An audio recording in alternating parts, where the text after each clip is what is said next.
Welcome everyone. The webinar will begin shortly and will be recorded. Connect with the Campaign for Grade Level Reading on social media. On Facebook, like the page Campaign for GLR, and on Twitter, follow the account @ReadingByThird.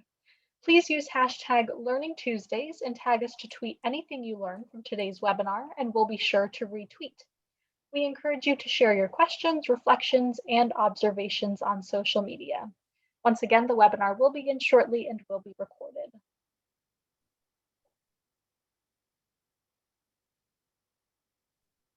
Okay, once again, welcome to the webinar. My name is Sierra Sanchez, and I will be behind the scenes helping to produce this webinar. I have just a few housekeeping details before we get started. First, we would love for you to introduce yourself, so please use the chat box at the bottom of the screen to share your name, city, or state, and your organization. Be sure to select panelists and attendees so that we all know who is here. All attendees are in listen-only mode, but we encourage your engagement by posting questions in the Q&A box.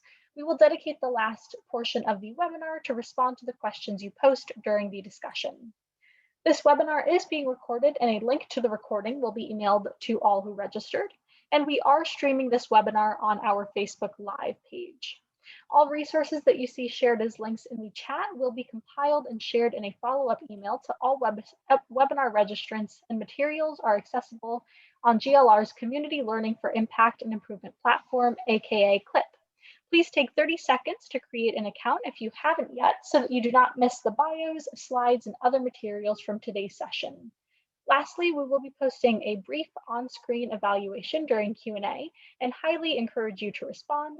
This helps us with our commitment to continuous improvement at the Campaign for Grade Level Reading.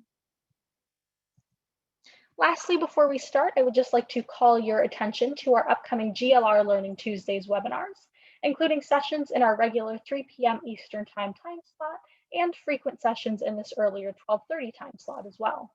Later today, we will host a Learning Loss Recovery Challenge conversation in partnership with Attendance Works, hearing school superintendents and parent leaders discuss strategies for partnering with parents to support regular attendance during the return to in-person schooling.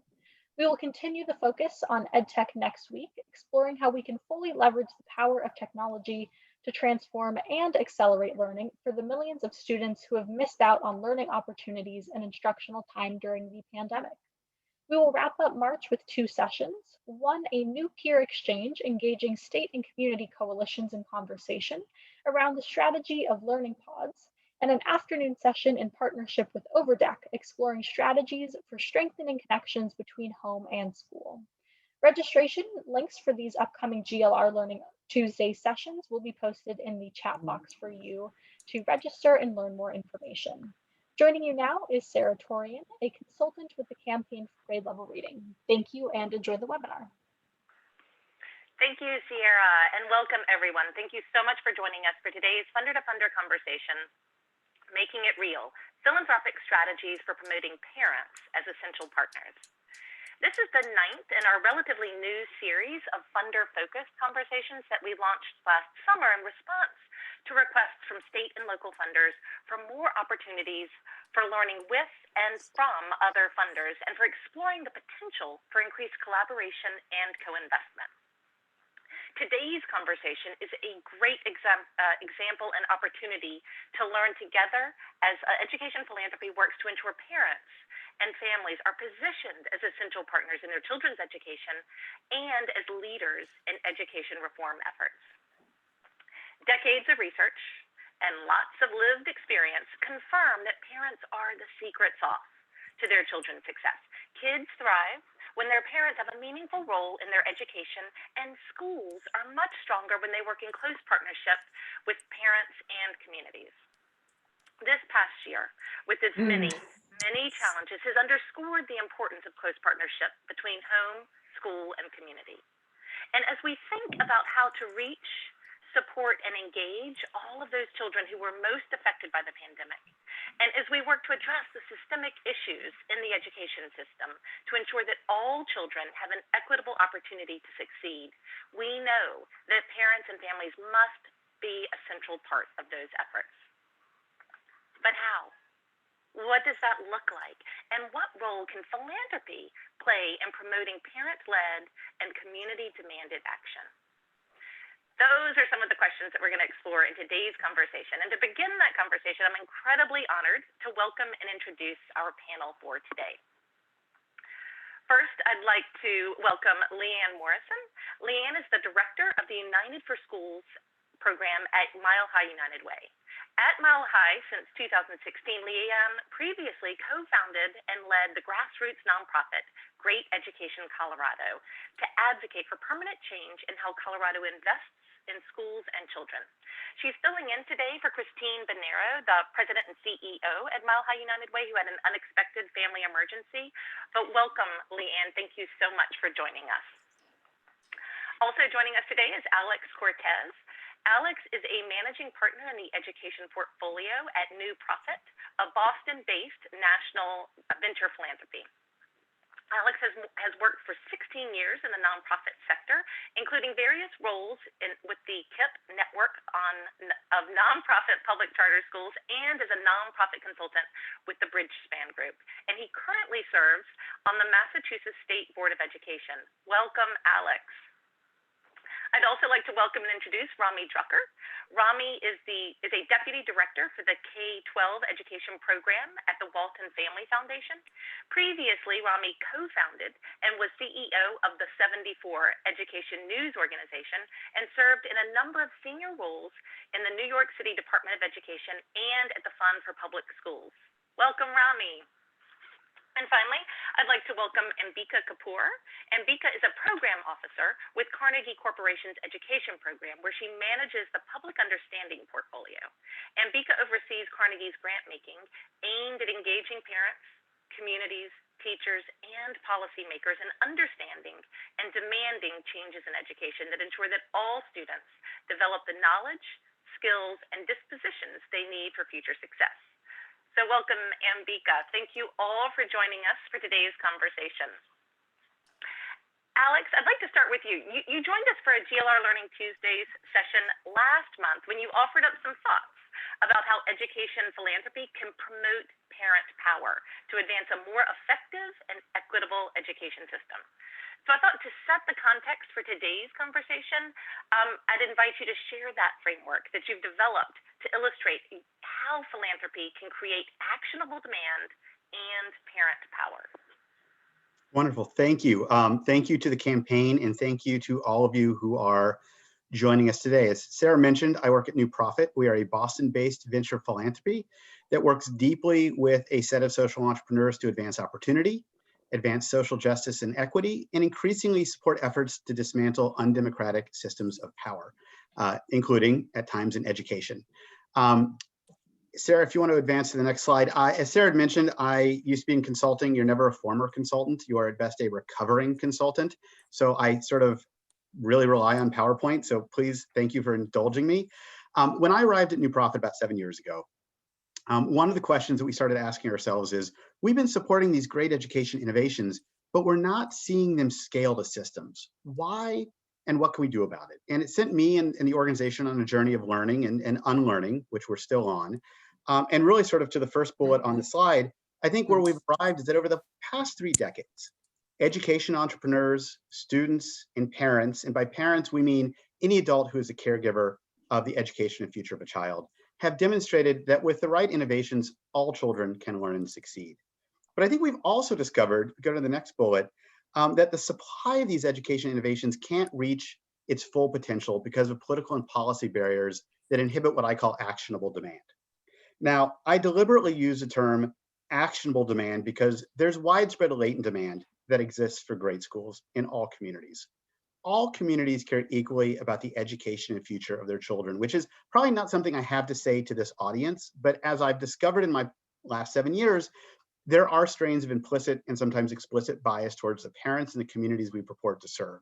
And so I think it's important to just be very explicit. All communities care equally about the education and future of their children. However, caring is not the same as power. If you're in a failing education system and you lack the economic power to move, or if you don't know how to activate your personal and collective political power, you're sort of stuck.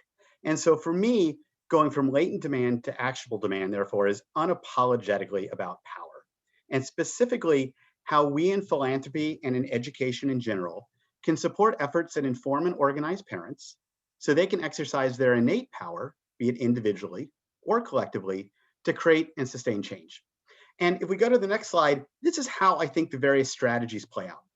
Some organizations first focus on informing, because people don't try to solve problems or seize opportunities they don't know they have. And I think we recognize a chronic problem in education is the information asymmetry between systems and parents. Although I think, as we'll probably all talk about today, COVID has upended that. So some organizations focus on informing parents about school and student performance.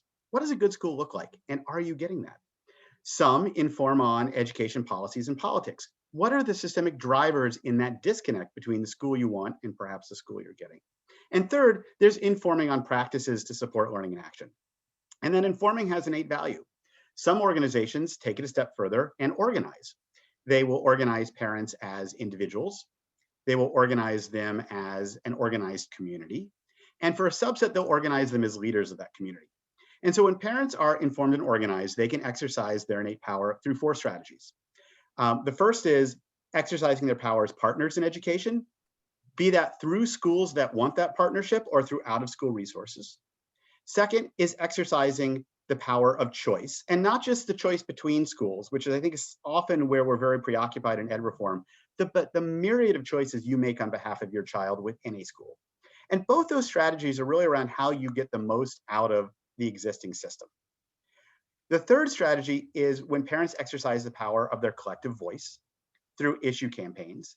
And the fourth is exercising the power of their vote through electoral activism, which is really how you change the way the system operates in some way. Now, the thing is, all 4 of these strategies, if we want to advance to the next slide, are distinct. They all have value and they can be mutually reinforcing. The first 2 strategies are, as I mentioned before, how parents get the most out of the existing system. And through work Flamboyant has done to research this with Johns Hopkins, there's intrinsic benefit to student achievement from parents being engaged in this way. But one of the things this does is allow parents individually, then as a group, to recognize something they want from the system that they simply cannot get on their own. And so the example would be in these strategies, knowing that if your child is prepared for it, advocating for them to participate in an AP class because how that sets them up for success in college. But what do you do if your child is in a school that doesn't offer AP programs? That's when you probably have to start assembling a collective will as a group of parents to exercise your power if that's what you want. And that takes us to sort of the next piece of this, where parents will develop power, understanding, and an agenda to then drive systems change. And that brings parents into strategy 3 and 4, which are exercising the power of their collective voice and exercising the power of their vote. However, even when parents succeed in changing the way the system operates, they then frequently need to come back to the first 2 strategies to ensure that their community can now take full advantage of the change in systems that they have fought for and won. And the thing is, parents and organizations can enter these strategies in any combination, in any order. Some organizations focus on just one strategy.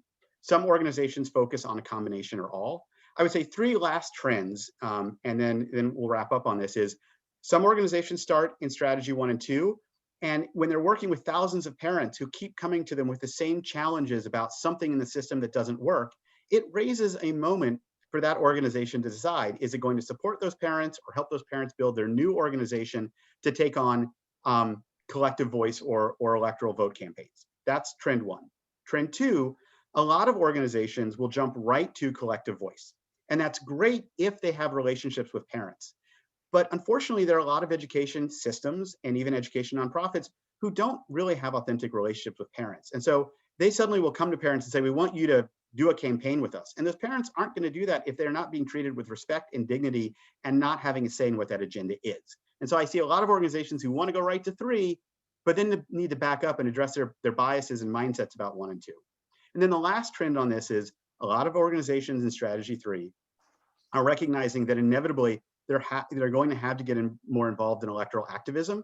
And that doesn't require you having a C4. You can do campaign, get out the vote. You can do voter registration. You can do candidate forums as a C3. But increasingly, people are seeing the power of having C4 work so that parents can truly unlock that electoral activism. Thank you so much for that great kind of overview and way of really thinking about how all of this fits together and the many roles that parents play in addressing education and supporting their children's learning and education. So Ambika, Romy, and Liane, I'd love to hear your thoughts and reflections on the framework that Alex just outlined. How does it align with and or differ from the ways in which your philanthropic organizations are positioning parents as essential partners and leaders in education efforts? Like to start with you first, Ambika, if we could. So how do your efforts to promote public understanding of education systems and demand for changes in education reflect or differ from what you've just heard Alex share about his framework?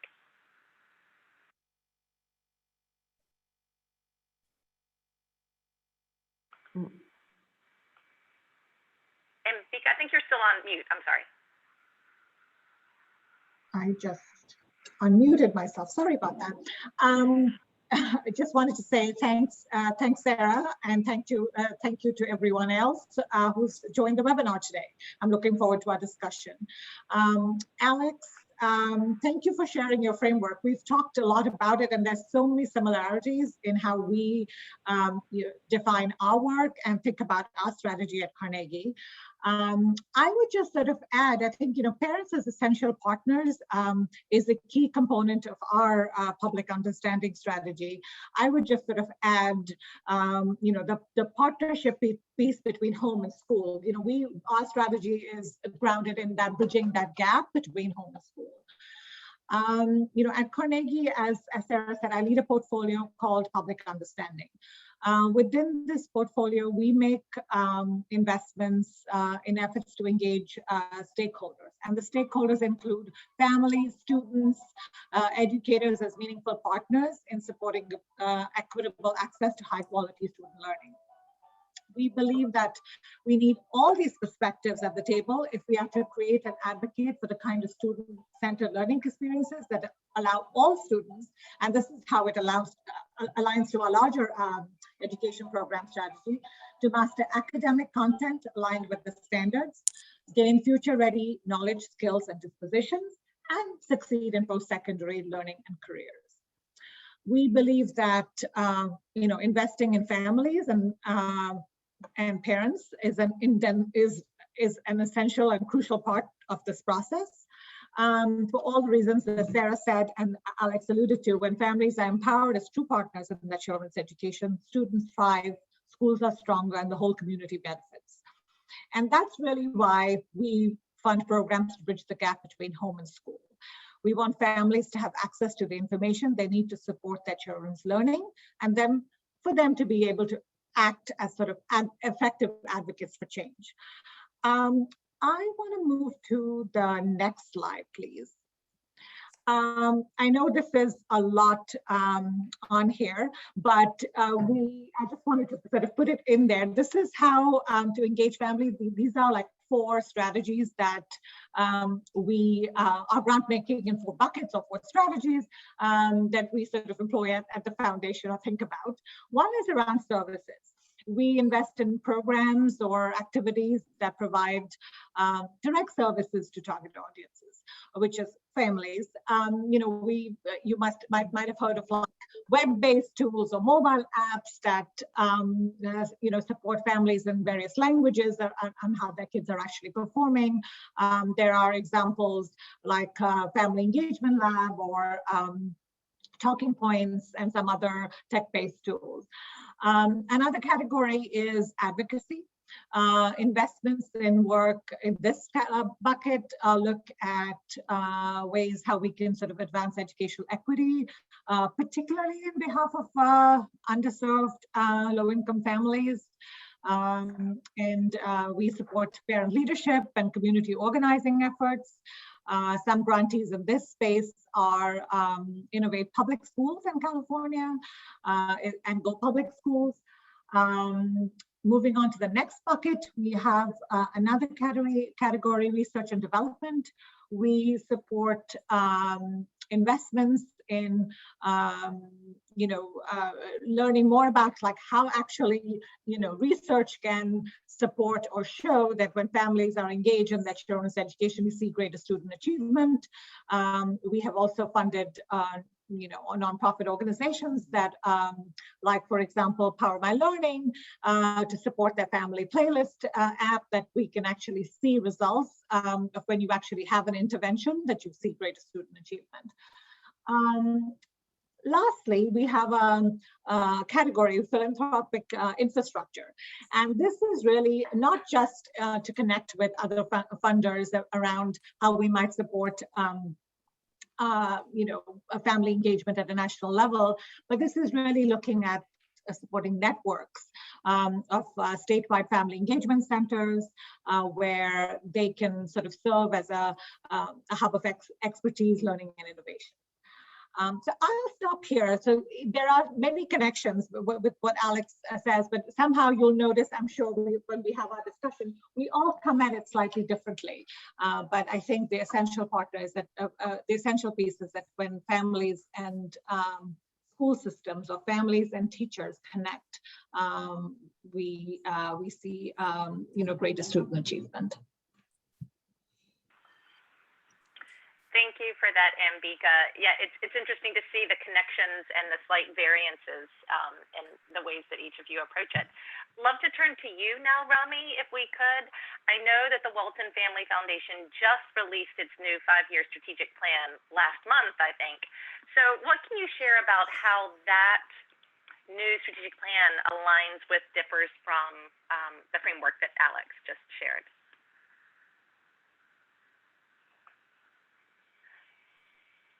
Oh, and I'm not hearing you now, although it doesn't look like you're on mute.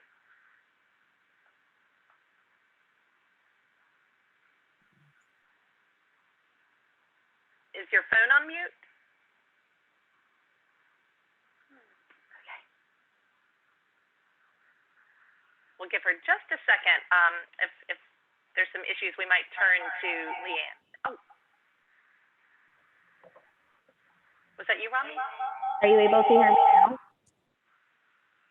I am, although there was a bit of echo. Try again.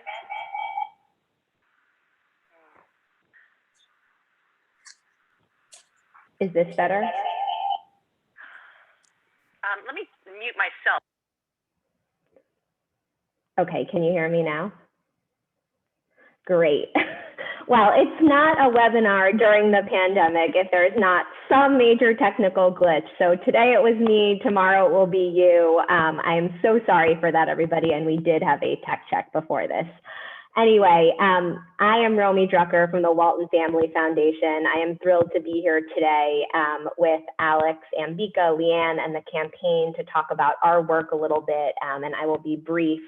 I also, before I answer Sarah's question, I just want to acknowledge some of our incredible partners on the call. We are really the students. We have learned so much from our parent partners. I want to shout out Carrie Rodriguez from the National Parents Union, who's on the call today. I see TNTP was on the call today. There may be others. Alex has been a longtime thought partner of ours, and we are in learning mode. We have been in learning mode. And one of the things that I feel strongly about in sort of knowing how Alex's framework has evolved is that it has evolved and is still evolving. I think what it recognizes is that we all as foundations have a lot of work to do to continue to let our processes and the way we approach our work catch up with what we know are our best intentions and visions for how to partner with parents and work hand in hand with communities. And I would say that is the story of Walton in this work. We have always had parent choice as one of our core values. That was something that was inspired by our founders, Sam and Helen Walton, and was really made deeply actionable by the late John Walton in his philanthropic commitment to expanding parent choice in America through high quality K-12 educational options, and really giving parents, a different way of thinking about access to resources for their students. Over time, though, I would say we have learned a lot of lessons that are reflected in Alex's framework. The first is that choice unto itself is not enough. You have to give parents information and resources that harnesses real agency and power. That the choice unto itself is a part of it, but that it's about making that choice sustainable and durable and actionable. The second realization is that, while we had incredible intentions about the ways in which we were working with communities, too much of our work was directed at what we thought communities needed and not reflecting their authentic vision and happening in deep enough partnership with them. So as Sarah mentioned, we recently launched a new 5-year strategic plan that builds on a lot of our historic work, but also reflects 3 shifts going forward that I think are important to name that really speak to our aspiration for deeper partnership with parents and communities. The first is a shift from a focus on academic attainment to students as our North Star, from that to a shift to a much broader focus on economic and social mobility as the ultimate goal. And if we orient around that, we know that parents are going to have an even greater role in helping to ensure that students are not just preparing themselves for academic success, but for lifelong success. We need systems in place at the onset that are much larger than just the educational ecosystem to set students up for lifelong success. And that's something that we're very focused on. Another thing we're focused on is sort of coalitions of the future. What do they need to look like, and how do we center parents' vision in those coalitions? I think one of our reflections over the last 5 years is that our coalitions in education have been somewhat insular. We have largely been talking with each other and with other education philanthropies and advocates, and our aspiration over the next 5 years is to see education much more broadly in context, frankly, the way a parent sees it, not just as, oh, this is simply an educational issue. It's a child issue, it's a youth issue, and we need to be more thoughtful about how we work with partners in adjacent issue areas to move forward education-specific goals, but see them as part of a much larger context. And then the third thing I will point out is Walton's commitment to innovation and parents' role in being facilitators and inspirers of innovation. This has always been true. I think one of the, and I know we'll talk about this later in the conversation, one of the sort of silver linings of COVID has been shining a spotlight more than ever before on parent ingenuity and the creativity and vision that parents have when it comes to the idea of reimagining education so that it suits every student as an individual student. And we think that at the heart of any innovation effort to really think about breakthrough change for students has to be parent vision and has to be parent input. And so we are excited about deepening the conversation with parents, and we have some work underway on this front to really ensure that their vision for reimagining what education can look like is at the heart of any innovation agenda, and deeply, deeply sort of foundational to work happening across the sector. Thank you for that. Love kind of this evolution, this process of learning and recognition that we're still on that road and figuring this out as we go along. Thank you so much for that, Romy. So Liane, love to welcome you into the conversation now if we could. How does Mile High United Way, or how does the work that Mile High United Way is doing in Denver neighborhoods align with or differ from what we've just heard Alex share in terms of that framework of thinking about this? Yeah. Thanks, Sarah. Are we too much?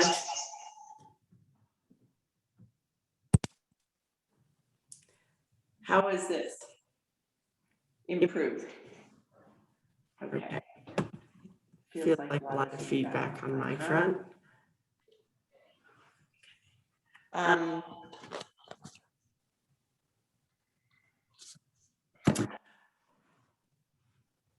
work that we do at Mile High United Way, is that feedback on your end as well? Ambika, can you mute? That might be causing some of this. I'm on mute. Oh, okay. It looks like there is an Ambika that is not on mute. That's not me. There's another Ambika. Okay, I'll see if Sierra can figure out how to fix that while you Because continue to I'm talk, on mute. Liane, and I'll mute myself. Okay. Is this any better for people, or are we getting a lot of feedback?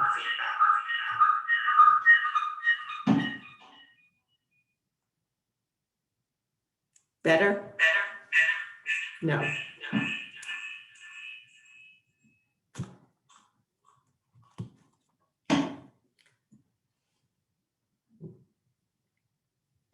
Is this better? Great. Got to push enough buttons and then maybe we'll get there. United Way, Mile High United Way, finds that parent engagement and leadership is really foundational to the United for Schools program. And improving children's academic and social achievement is conditional on parents feeling empowered as partners in their education. So we work this from two angles, that the school partners with whom we work with offer those opportunities and reduce barriers for parent engagement and ensure that parents will take the opportunities that are available. And those two are not always a given. So I would just start by saying that we approach this with maybe 3 steps: creating trusting relationships with parents. Our advocates build relationships and they are expert listeners. They treat and develop relationships with respect to our parents. And those parents begin to respond to this kind of encouragement so that they can engage and advocate for their children. A second step is that we approach schools as the mini systems that they are, and help them develop equitable and accessible ways to welcome parents as partners. You know, this is not a given. And, you know, to Alex's point and what he graphed out for us so nicely, so visually, is that really the doors have to be, if not wide open, they have to be somewhat open for parents to feel like this is a path they want to take. And there is there's an interest, but really not a roadmap of how schools actually do that. So we help schools figure out how to do that and walk beside them to make that happen. And the final step is that we invest in parent leadership, because the parents in the communities within which we work are not always confident of their skills and how their lived experiences contribute to those leadership skills. They're pretty much convinced that what they've experienced doesn't conform to the definition of parent leadership and leadership within a coalition or a group or a community. And we have to work to shift that and help them find the skills that are often innate, inherent in them, and bring that to really to the start line. So that's a sense of how we approach this idea of actionable demand by parents to become essential partners in their children's education. Thank you for that. So I'd like to stay with you now for a minute, if we could, Liane. can you tell us a little bit about kind of your evolution to get to this point? You know, how did Mile High United Way come to this recognition of parents and families being at the heart of efforts to support their children's well-being and early school success? What prompted that shift, and what, if any, challenges, what's been the learning curve for your board and other stakeholders and getting the buy-in around this mindset and shift? Sarah, it's been a journey. You know, we focus on parents of early learners and the early grades because the potential for those parents to understand their impact and their potential roles, you know, if we can start that at age 3 or age 5, then those parents are kind of bought in, and then the trajectory of their role supporting and advocating for their children is much more successful than if we're doing this in the later years. But, you know, parent engagement and this role of flipping the control and the power is not a given in philanthropy, in many areas of philanthropy. And, you know, even with our board, it's required discussions about long-term commitment and asking our board to understand that that long-term process often means that we don't generate the same type of measurements and ways to evaluate engagement in community and parents. So it's messy and it requires adaptability. There's often an understanding at a theoretical level, and then there needs to be an entirely different understanding of how it functions and is implemented. So when we really try to see this work and help our board and the leaders in our organization see this work as a process, and we hope that it becomes rooted really in our partner schools, because that's where it can be sustained. We won't be there forever, but hopefully these schools as successful institutions will. And so we hope that there is an expectation in every school that parents are there as essential partners. And it's not an anomaly. This is an expectation. And that when we can generate this and help a school create this, they can replicate it. Other schools in school districts can see that model and adapt it to its own. Thank you for that. Coming back to you now, Romy, you were getting into this a little bit in your previous answer in terms of, you know, how you got here and where you're headed, but you know, what else can you share about what prompted this shift and what's next? Sure. Well, great points by Liane on the importance of thinking about measuring impact in this work differently, and that it's going to be longer term and not always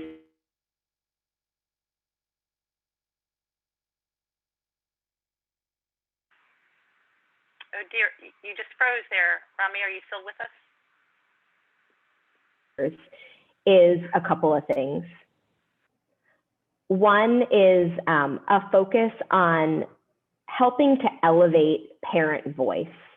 And we've done that through research and polling and frankly, listening, and really trying to elevate and package together information that is, you know, both about helping to improve our work internally, but also advancing the thinking in the field. And we are now actually at a point where we have parent groups themselves running some of those polls, which has just been tremendous. And I would also say that, you know, where we can, acknowledging how this work is linked to policy change and specific goals, but also being realistic about where organizing work and engagement work at the onset is really more about vision setting and agenda setting, and not immediately linked to policy change. And so I think it's required a little bit of a different sort of framework for thinking about impact and telling a different story about the length of time to impact. But I'm excited about the direction that we're heading in, and think that, you know, the longer term goal of economic and social mobility is a very helpful anchor for people in thinking about the ways in which education ladders up to a larger goal of lifelong success for students. Great, thank you for that. Coming back to you now, Ambika, can you tell us a little bit about Carnegie's evolution in this approach, in this work to engage parents? Sure. I'm also going to build off what Romy and Liane said, that this is, even for Carnegie, this is, you know, a long-term, when we think about engaging families, it's sort of we have to think about the long game here. We actually came into this work slightly, I would say, you know, not as directly as one would imagine. In some ways, Carnegie is like I think one of the oldest funders in the country, and you know, every innovation in education over you know 100 years, when you think about like over time, like what have been the investments. So we sort of about 5 years ago, just coming off, I think we can all talk about that, coming off the standards and assessments movement, what we learned from that we actually didn't do a great job when we think about stakeholder engagement. We didn't connect with families, we didn't connect with students or teachers.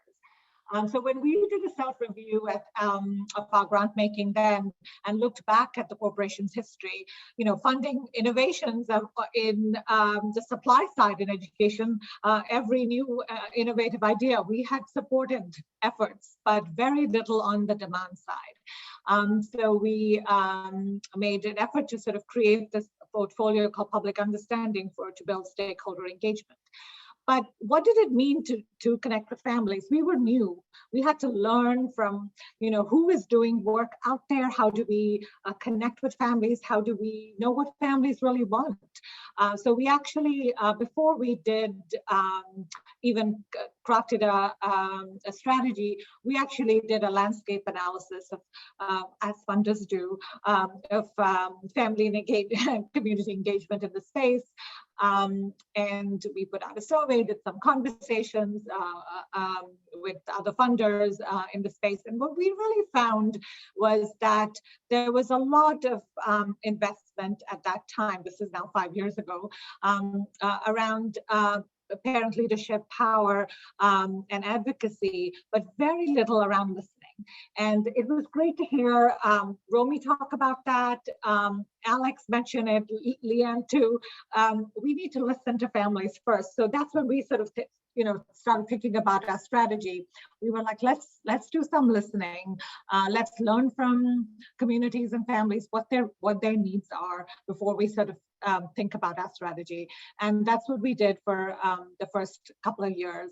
And going forward, that's pretty much how we will listen. We do surveys, we do focus groups. Then we sort of, for example, we are our strategies around post-secondary pathways for students. But we did some work with families, like what their aspirations are for their kids. We talk to students about what their aspirations are. So as we think about investment strategies, so that's an example of how we might be doing, how we plan to do our work going forward. Thanks. I love the listening, and that's informing where you're headed and how this will evolve. Alex, coming back to you, how did you get here? Yeah, I mean, I think part of the journey for us is sort of a recognition that I think a lot of education, philanthropy, and education reform has a bit of a fundamentally flawed theory of change. And it's what I call sort of a field of dreams, this theory of change, in homage to the old movie quote where someone says, if you build it, they will come. And I think what we keep seeing again and again is there are people who are righteous in their intent, And then they start getting results on something. And they're like, well, we're righteous, we're getting results, so everyone's going to follow us into the field. And it keeps not happening at scale. And it keeps not happening because I think that field of dreams, this theory of change, has two fundamental flaws. The first flaw is that education systems are not wholly rational systems. They are political systems. They are a complex web of money, power, interest, and values. And if the innovation you want to scale is going to disrupt the status quo of money, power, interest, or values in order to get to scale, systems are going to react strongly to it. And systems are very good at preserving themselves. The second flaw, which brings us more to parents, is that so often those people who are righteous and getting results and trying to drive change are well-intentioned outsiders with resources who frequently look like me, who are coming up with agendas and trying to impose interventions and solutions. And in doing so, they are not respectful nor representative of the parents and communities they purport to serve. And even with good intentions, they end up alienating the very communities who are also being disenfranchised by the systems who aren't serving them. And so I think where I've arrived at is that we are never going to get to the scale of change we want unless we are unapologetically about power and about being political around driving systems change.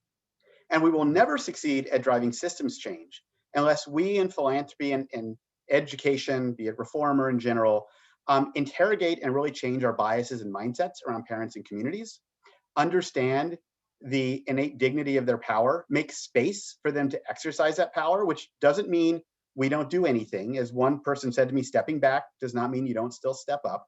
But in particular, realize that we need to cede control of setting the agenda.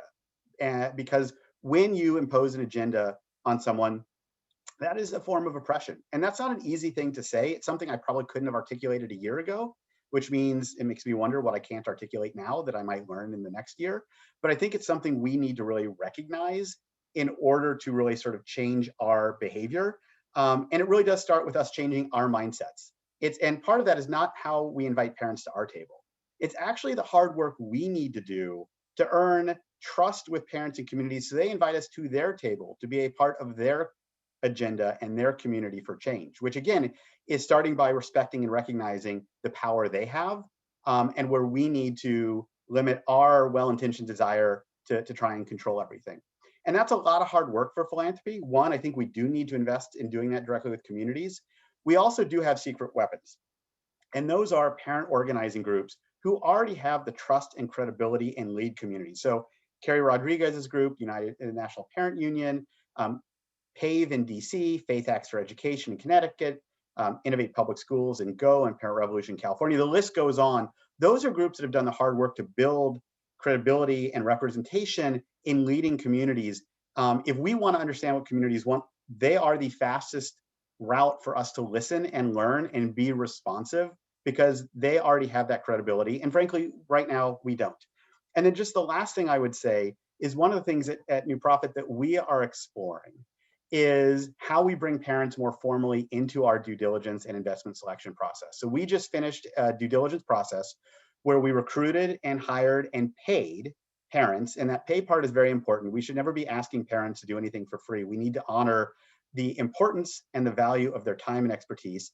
Now, we had parents take part in our due diligence process and really influence us in some pretty deep ways, including help us understanding some blind spots in making some of our most recent philanthropic investments. And I think we are in the early stages of that. We are learning. We want to share more about it. And we know that we could push ourselves more aggressively around how we cede power in that process. Thank you for that. I love the comment about the secret weapons and looking at or investing in and supporting and engaging the folks who have those trusted relationships with parents. That's wonderful.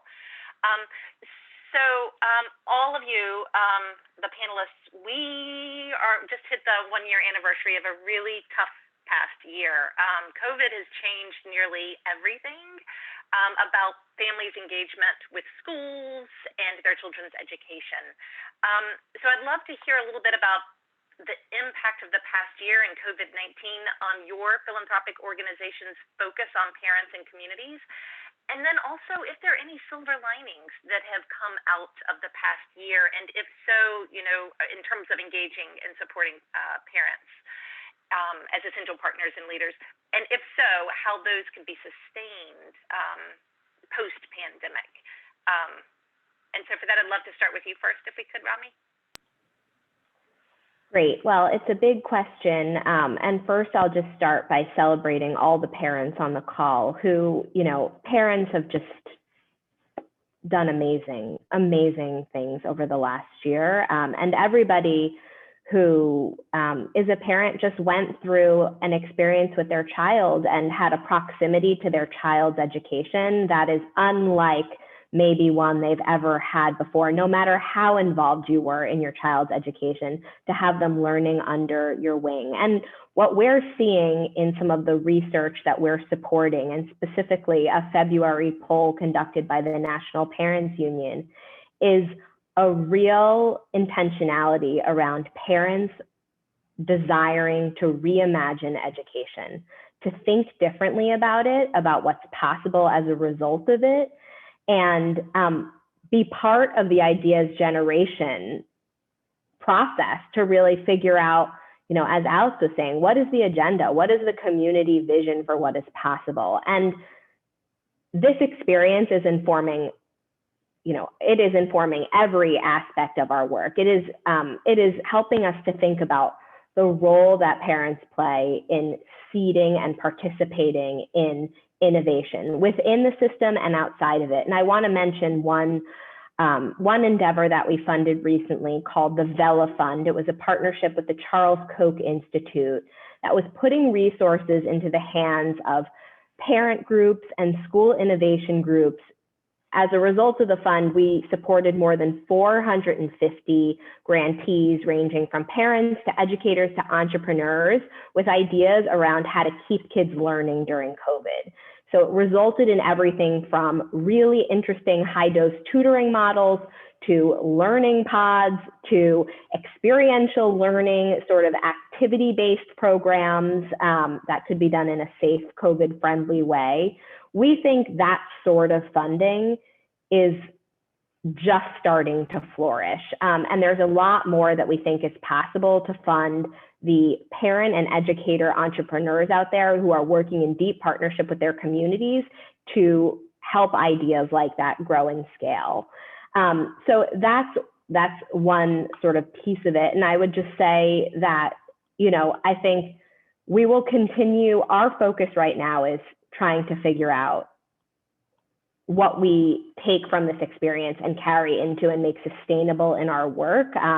That's the real question. I hope we don't have another experience like this anytime soon in anyone's lifetime on this call, although we'll see. But what we saw was that parents have a role and frankly have a point of view that emerged during this experience that we need to keep elevated and at the center of the conversation. Yeah, that's a wonderful point, that we need to take all of that parent engagement and their leadership and role and sustain that for sure. Alex, what about you in terms of the impact of COVID-19 on New Profit's work around parents and silver linings that could be sustained? Yeah, I mean, in the early days, I think like many funders, we focused on triage, just getting money out the door to parent groups to use with whatever they needed. And some of them used it to provide food vouchers, some to provide caseworkers. For one of my grantees, they asked if they could use it for funeral expenses. We said, of course.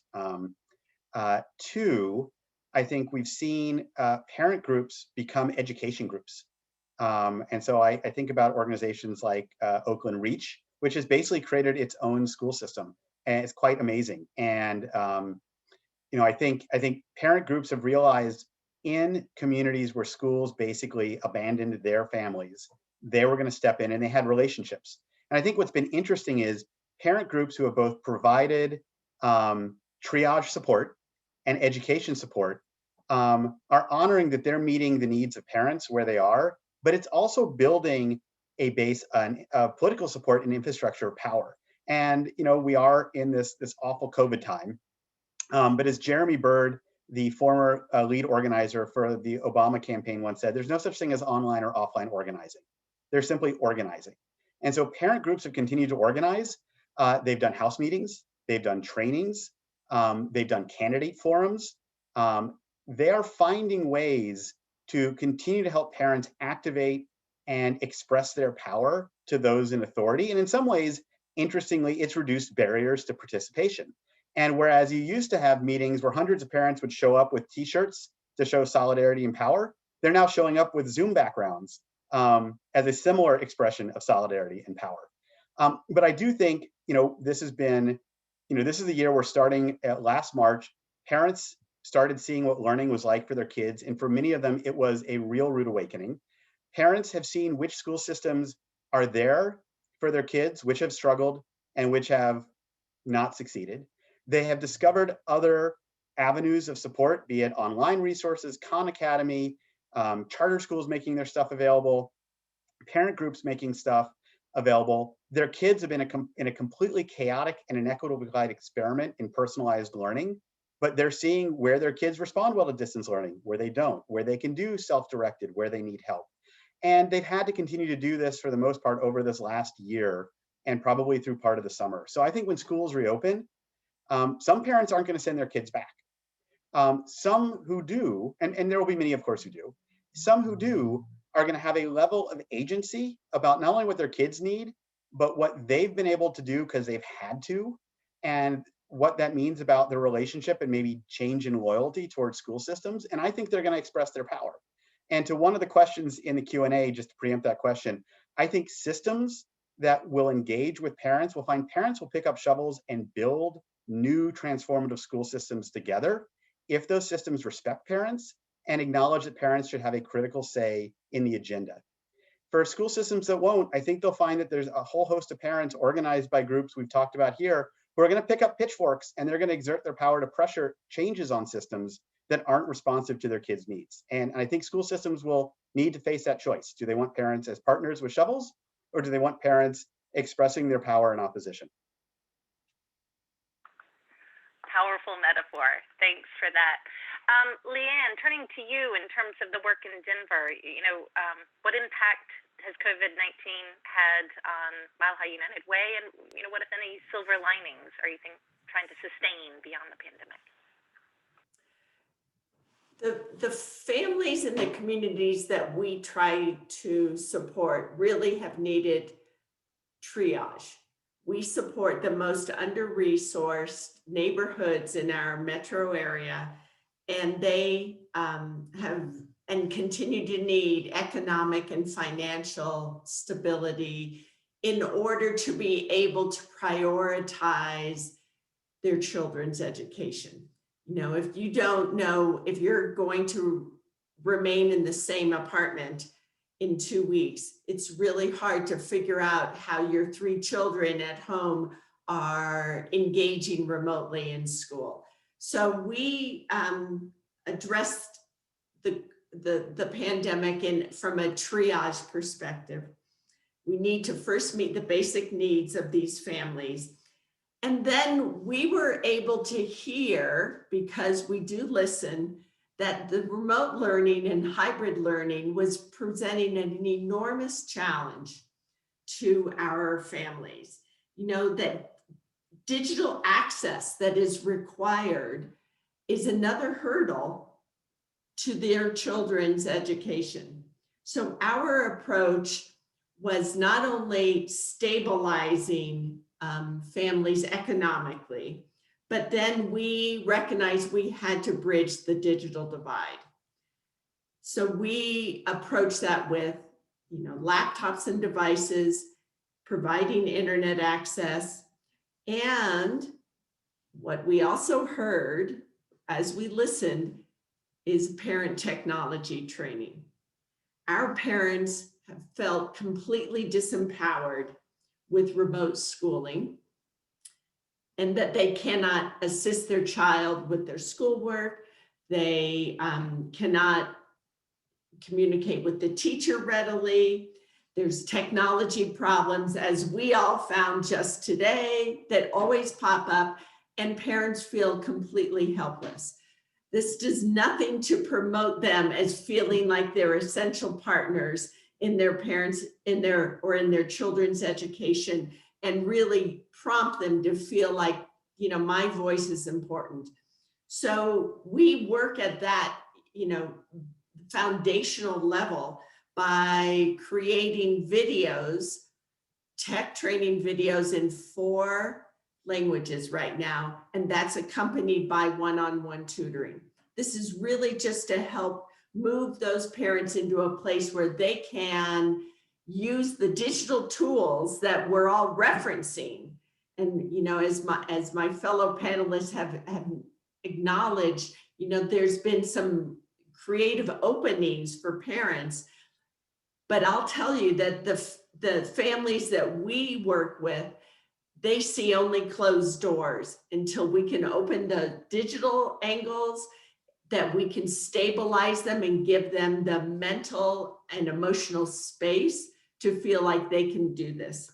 So the silver lining has been this highlight or the spotlight on the digital divide, which is not going away as our country starts to enter the recovery phase of the pandemic. And we will continue to do that. And hopefully then see both the reflection in children's engagement and learning, parents' empowerment, but also moving into their space as decision makers in setting the agenda for education going forward.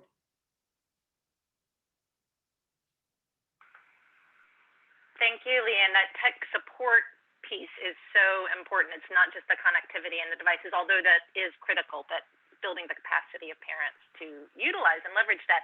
Ambika, would love to hear your thoughts in terms of the past year and what we can sustain that we've learned. Sure, Sarah. I think all the panelists have talked about, the disruptions and this was the hugest disruption in the education system. And the silver lining that I would say that families, the fact that we're having this conversation, parents got a peek into their, children's education at this time because of the disruption. I mean, our grantees, we've all seen the importance of engaging families, but instead of, as Dr. Karen Mapp says, I know she's on the call, it was districts and school districts sort of saw family engagement as a nice to have. And the pandemic has brought it to front and center. Family engagement is an essential part of how we needed to do school in this year.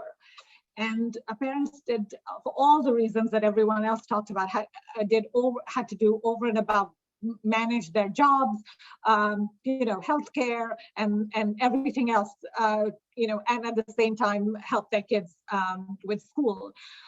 So what we've been sort of initially as all funders were trying to sort of figure out, the first few months was about triage, helping our grantees support the communities that they work in. Even with basic needs, we shifted project support dollars to general support dollars so they could use their grant money for even basic needs. Initially, then we talked to our grantees. We learned about what their needs are initially, and then tried to sort of craft a COVID response strategy going forward for the next few months. Besides some of the work that we saw, besides parents sort of being empowered to take action on part of their children, we saw school districts, and I think that's also something that we should sort of build momentum around. School districts seeing the power and importance of family engagement. And there was a huge demand for services that some of our grantees, tech-based services that our grantees were already providing earlier around, communication channels between parents and teachers. For example, parent-teacher communication in 150 languages that Talking Points provides, or family engagement lab around curriculum. So suddenly schools were like, well, we need to use these tools and resources.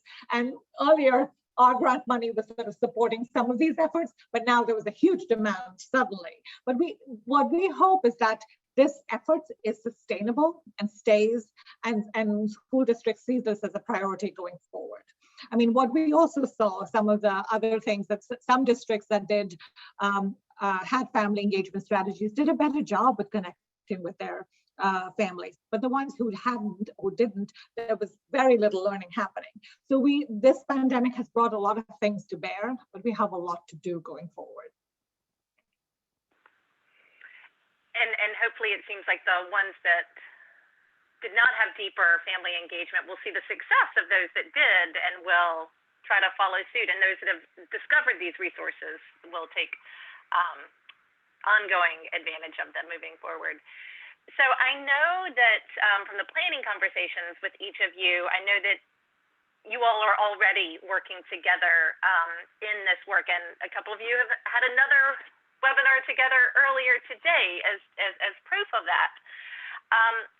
And also that the ways that you're coming at this topic, this goal of deeper parent engagement and leadership, a little bit different, but very similar goals. Where do you see opportunities for deepening, for education funders, increasing their collaboration, increasing the coordination of their efforts so that we can leverage each other's strengths and assets, avoid duplication to really move the needle and ensure that parents really are viewed and engaged as co-producers of good outcomes for their kids? Alex, love to hear from you first on this one.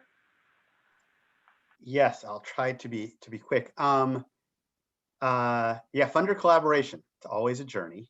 I would say one, we spend $739 billion a year in public K-12 in this country. We spend $1.8 billion in K-12 philanthropy, which, let's face it, that's a pretty respectable number, but it's 0.24% of the total. And as John King, the former Secretary of Education and now President of Ed Trust, likes to say, we spend 98% of philanthropy on supply and at best 2% on demand, and we're not seeing the equity-focused systems change we want. So first, I think there's an opportunity for philanthropy individually and collectively and in a coordinated way to think about how to invest more on that demand side. But to be successful in investing that demand side means investing in parent power. And so I think one, how we all maybe make more of a commitment to fund that together, I think can give us coverage, can give us learning from each other, a little funding fortitude. Two, I think it also helps with the time frame, because funding or parent organizing groups and systems change is not a marathon or a sprint. It's a commitment to walk 10,000 steps every day. And usually philanthropy funds in sort of 2 to 3, maybe 5-year increments if we're really bold. I think if we're able to combine our resources around common funding on systems change initiatives, it may allow us to spread out the time frame to meet the time it takes to build that infrastructure of parent community power. I think third, we really have to think about how we collectively really step back from trying to control the agenda. And it doesn't mean that we don't get to have an agenda. It's completely legitimate for us to have an agenda, but we cannot presume our agenda is a community's agenda. We cannot impose an agenda on a community. As one parent organizer said to me, look, if y'all just chill out, I think you'll find that what parents and communities want is going to be pretty much what you want. It just may be in a different order. And they're going to have a way of doing it that's grounded in their experience. It's probably better than yours. And I think they're right. And I remember sharing that with someone who said to me, but what if what parents want isn't what we want? And well, then that probably should really make us pause about if what we want is the right thing. And then the last thing is this thorny issue of measurement. I think measurement is really important. I think it's important for organizations in planning, executing, learning, and attracting resources. It is really important for philanthropy because we need to understand this work. And we in philanthropy have to make the case, usually up a very hierarchical chain of command, about how this work creates value so that we can advocate for the money to then spend it. But I will say one of the ways my thinking has evolved on measurement is measurement is an act of power and privilege. As Laura Esquivel, the writer and politician in Mexico, likes to say, the person who acquires information and acquires meaning acquires power. So we measure what we value so it reflects our values. So often what we measure is not reflecting the values and direction of the communities we want to serve. So while I think measurement continues to be absolutely critical and important, I think who gets to decide what gets measured needs to shift more from philanthropy to parents and communities so that we understand their definition of success, we understand how they would measure progress against it, and then we align in support of that progress around those measures. Great point. And I've shared one of the resources in the chat box around measuring what matters. So encourage folks to check that out. Ambika, what would you offer up in terms of how education, philanthropy, and funders can better coordinate and collaborate? I agree with a lot of what Alex said. I might share what we did recently in the past few months. It was we did a self-review of our family engagement grants, and part of that process is that we talked to funders. We talked about 12 funders, and one of the questions we actually asked them was, what are some possible ways that we could collaborate, going forward around family engagement? And most of the funders believed that there was this need, for coordination across the field. And the way they sort of qualified it was that there was a great opportunity for issue-based coalition building that both required fluidity and the ability to pivot based on emerging needs. I think that was something that came through. And I think findings from what we learned showed that funders want to collaborate on specific purposes and for specific projects and specific purposes, but there were some barriers that prevented them from working together. One of the other ways that they talked about they wanted to collaborate was around collective action for impact through joint funding or complementary investments. Few funders believe that collaboration is important for developing common assets and tools in family engagement. One interesting idea that had come up was a funder brought up that maybe there was a way to test prototypes and piloting programs from national and regional and local funders, because family engagement, we want to meet families where there are. So some ways where national and local funders could collaborate. And another way was, of course, just to share ideas so we could bring in more funders to the field of family and community engagement. And of course, I just want to highlight some barriers, just because we all come at this work slightly differently with different goals and outcome metrics and different theories of change and logic models. But I think that there are many ways that we can collaborate, especially around, common goals. So I think we should sort of keep that in mind as we go forward.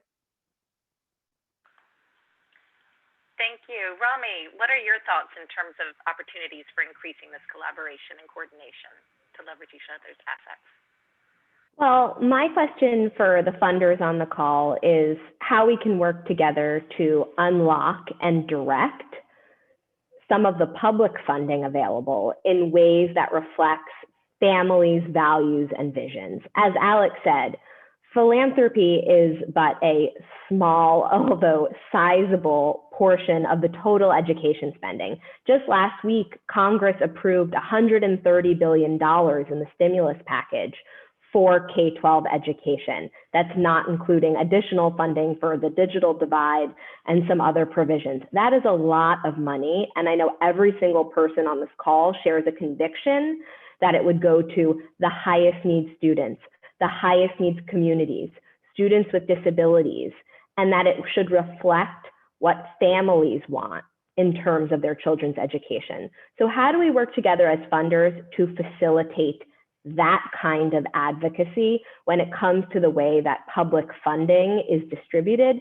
To me, that's really where collective action can be at its most meaningful and high impact.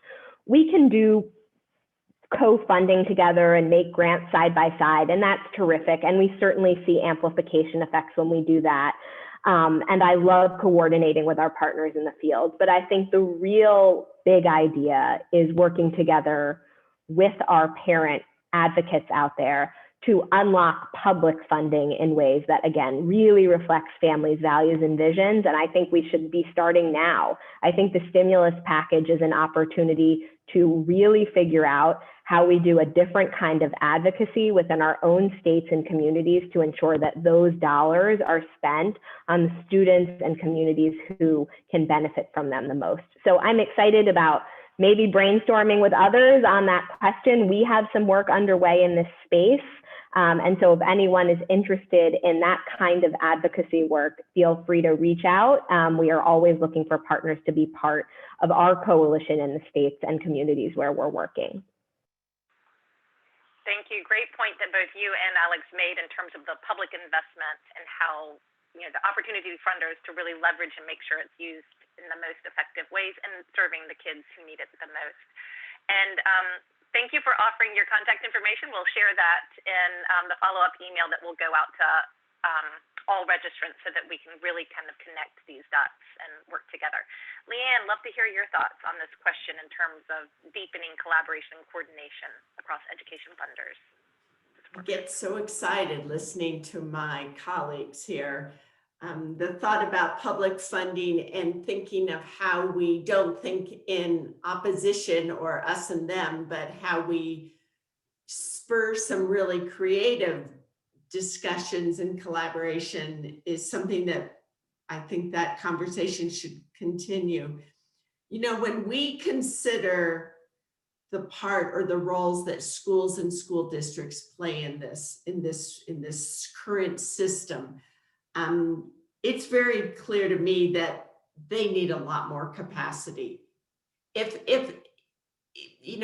if the systems change significantly, but as we're on the road toward that kind of positive change, schools will still play a very big role. And they've approached this year, in a triage fashion as often they've needed to. And I think we have an opportunity to increase the capacity of of how schools feel what their role should be and can be to reach their goals. Because when we bring parents in there to walk beside them, everybody's objectives are going to be realized fuller, with more richness and sooner.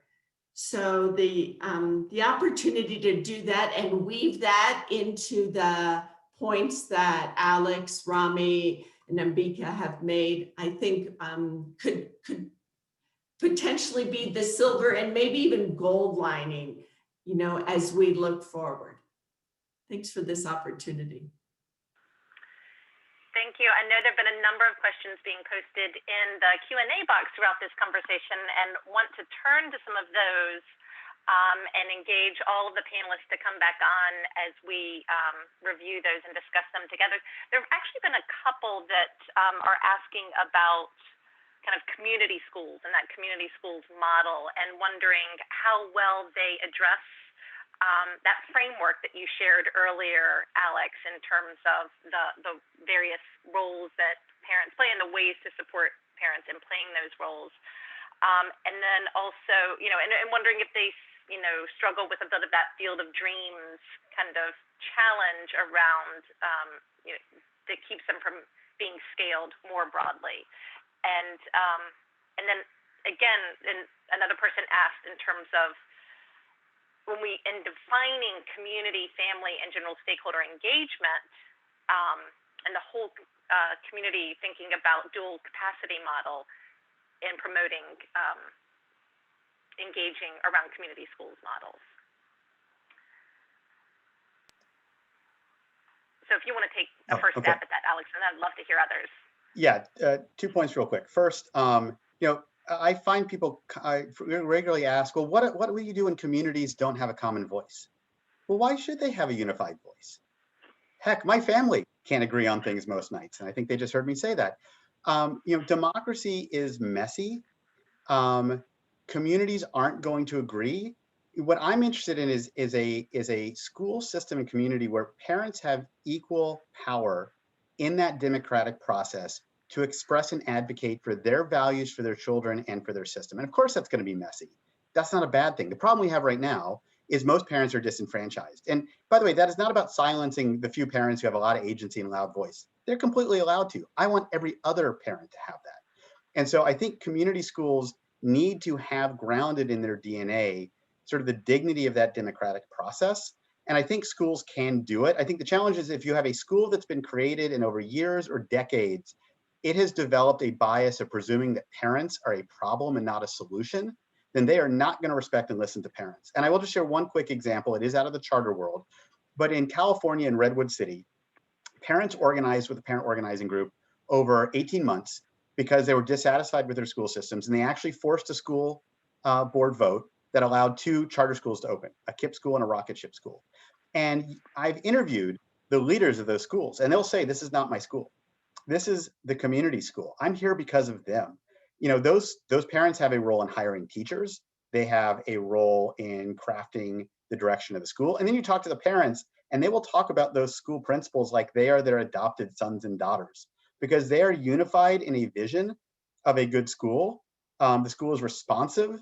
And those parents will say, look, we need these schools to succeed and we're going to hold them accountable to success because we need the whole district to succeed. And if the district doesn't respond to these schools, we're going to fight for more of these schools. That is a true partnership of relationship and dignity. I'd like to think you don't have to start a new school from scratch to get that. But if you've had decades of calcified bias and marginalization of parents, there's a lot of, the first rule in building relationships is acknowledging the harm that's been done in the past. And there's going to be a lot of that needs to happen because relationships are not the cost of doing business. Relationships are the business in this work. Romy, Ambika, or Liane, would you like to jump in and add to that?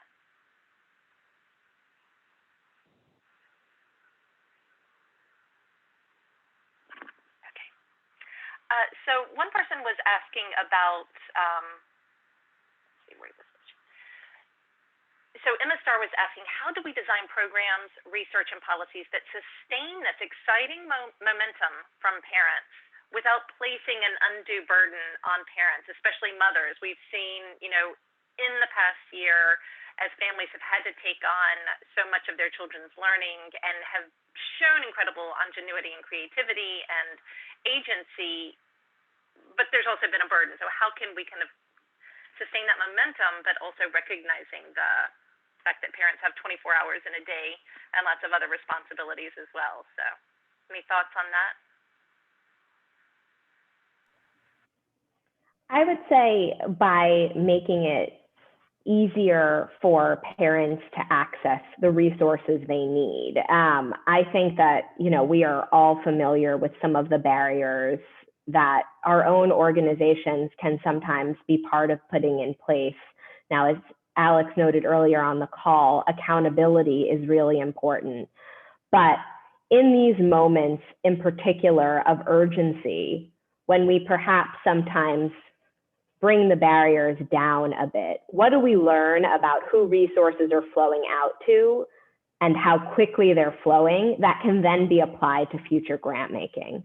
This is a question that we're asking ourselves about what we've learned over the last several months as we've sped up the pace of grant making and increased grant making directly to families. How can we embed some of that more deeply in our processes? And so that's one consideration from an operational standpoint. From a design standpoint, I think it's about incorporating parents in the design process directly from the onset, and not having them be in a consultative role, but having them be in the driver's seat, helping to really shape policy. And when we talk about coalitions of the future, that's what we mean. We mean parents at the heart of the coalition, at the center of the coalition, directing the coalition members and not responding to what others are saying. So that's just a high level reflection on the question. It's a great question, and the point about the burden on mothers over the last year is especially poignant. I'll just add to what Romy said. I think, plus one to everything she said, but also in terms of, I think at this moment, looking at what schools can do, thinking about how teachers can partner with families. So because the burden is all on the families at this point, but, teacher professional development and engaging with families. I know Flamboyant Foundation has done some work around that, but maybe making that sort of a priority and a sustainable priority going forward. So thinking about school leaders, supporting teachers to see parents as essential partners. And the other thing is even other efforts when you think about sort of curriculum resources, how do we sort of add a component around family engagement in those areas as well. I'd like to add to that comment. When primarily mothers are feel the burden of doing everything, and particularly in low-income neighborhoods where it's the health, it's the transportation, it's taking care of multiple generations in a pandemic where they don't trust the health system. The school can be a great anchor and a dependable resource. And so when those relationships with the school and the teacher that Ambika just referenced, when that is a true two-way channel of support and communication, then we can help take some of the burden off of that parent, that mother. And also, ideally, we create those expectations for those teachers in the schools that this is how you go forward. This is how you this is best practice in teaching those children and getting those kids to where you're hoping you project them on a trajectory. So how do we help schools broadly integrate this into their DNA? How does this become part and parcel of how they go forward? And as my colleagues have mentioned, that family engagement is not just the frosting on the cake, right? This has got to be part of the recipe going forward. So how do we, as funders, as collaborators, as bringing in those really strong, innovative parent voices and groups, how do we help elevate this issue and keep it sort of at a high level of interest going forward as the pandemic eases? That's my challenge to everybody. Anything that you'd like to add, Alex, to that? Or another question we had, which is really funder focused, from Melissa Duclos, wondering how funders look at outcomes on grant proposals that fund family engagement when the work during the funded period includes empowering families to determine the outcomes they want to work toward. And Alex, I know you were talking a little bit about measuring previously, but in terms of thinking about as funders and measuring the success of various grants, how do you think about that when you're funding family engagement? We don't have a lot of time. I'll just say it's very complicated. I think it's useful to separate measuring inputs, which are different than outputs, which are around reach and engagement, which is yet different than measuring infrastructure. And I think there are a range of roles parents can play in building an infrastructure of parent power. And then you get to outcomes. And the thing about outcomes is there's a range of them. You can measure satisfaction. Did someone like the programming you did? You can measure knowledge. You can measure change in attitude.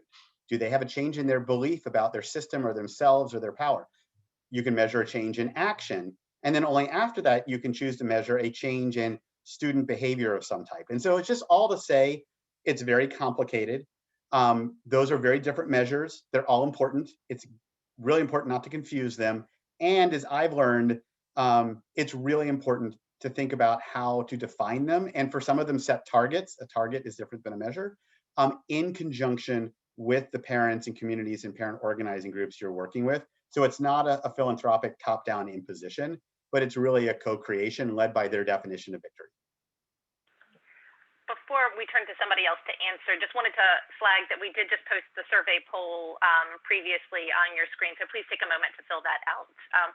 Was somebody else about to jump in and respond to that question? I think that's a great answer, and we're running low on time. I would just say beware of perverse incentives and the kind of behavior you want to be incentivizing, because we know that this is hard work, that every organization is going to be at a different level of maturity in terms of where they are in organizing their community. And so early stage groups need metrics that speak to where they are, whether they're at the information sharing and convening stage. More sophisticated groups who have been at this work for a long time and have a base of families that they've organized are going to be able to have a set of outcomes that are much more action oriented. So, you know, it can be very complex, as Alex said. We can also keep it simple and just try to think about, where are you in your sort of journey of organizing and working with families, and just try to toggle to that and have a real expectation around the time horizon for how the work is going to unfold. Thank you so much for that. And thank you to all of our panelists. We have come to the end of our 90 minutes together, but we could continue this conversation for another 90 minutes and still just be scratching the surface. So thank you so much for joining us today, to Alex Cortez, to Romy Drucker, to Ambika Kapur, and Liane Morrison, for sharing the great work that you're doing and the ways that you're thinking about and advancing supporting parents as leaders in education efforts for their children.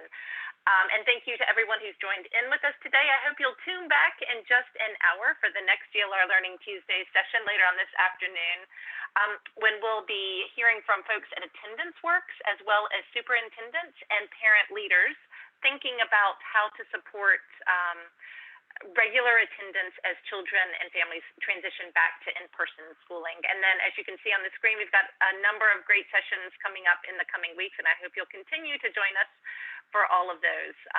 Thank you so much, and take care until then. And thank you again to our panelists. Really appreciate it.